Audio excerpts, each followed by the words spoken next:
Hello! Have you been interested in exploring the great outdoors? Have you ever wondered if nature was more useful than just pretty decorations on your computer monitor? Or have you wanted to learn how to find free food and resources without feeling like a morally bankrupt degenerate?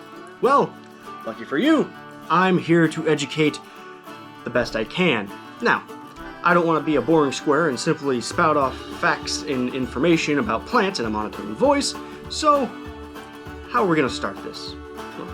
Seeing how it's too damn cold for any edible plants, let's find a way to keep you warm. And not only am I going to tell you, let me show you. Check it out. So, if you take a look here, this is our paper birch tree. As you can see, its bark just comes right off. You can just rub your hand against it. You can see it falling off just like that. And it is very flammable and very easy to come off. You barely even have to pull on it. If you do feel you need to pull on it, don't grab that bark.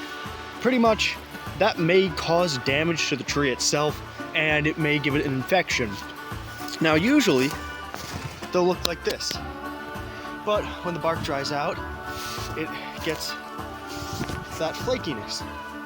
Now, luckily, most of the time, you can find them pretty close to one another. Here's another one. And as you can see, sometimes some big chunks come off. And these are going to be great if you need to start a fire. And I'll get back to warmth and tell you a little bit more about it. Now, it's important to note that whenever harvesting from nature, to only take a little bit from each plant. This way you won't harm it and it can actually still use the resources you took from it. And as you can see, a lot of times birch trees will grow either together or at least in a grove of form. Now, when it comes to actually locating these plants, you can find them in the temperate areas of North America, Europe, and Asia, and keep in mind that the species near you may look different. The one that I showed is known as the river birch tree, which is common on the east coast of the US all the way down to the Carolinas. While if you live somewhere like Europe, you would probably find something like the silver birch. As a matter of fact, the entirety of the old world would probably find the silver birch. Now, a little about the bark itself and why it works. The flakiness is due to the growth of the tree. It's similar to how a snake will shed its skin. And the reason the bark is such good tinder is because it is covered in a fire retardant oil. That's what it's called. No, I mean like it repels water to protect it from the elements. And if you don't believe me, let me show you that it's better than paper.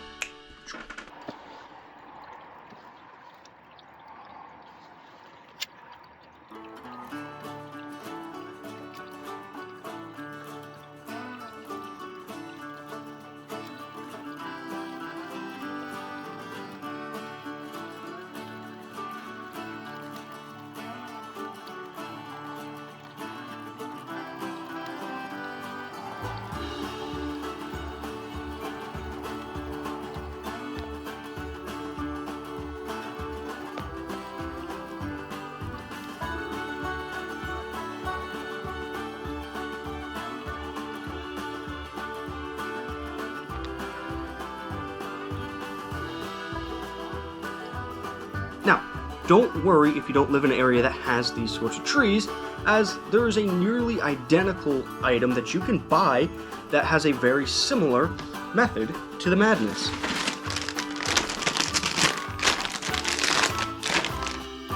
Corn chips. A thick, surface-rich, oil-covered item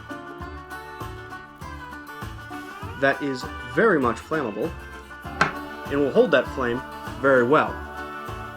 Now, another benefit of both these items is that there's going to be less soot compared to paper, and also, let's be real, who actually owns paper anymore, like a newspaper? You're going to have to buy that. Well, the bark is 100% free, and corn chips can still be eaten.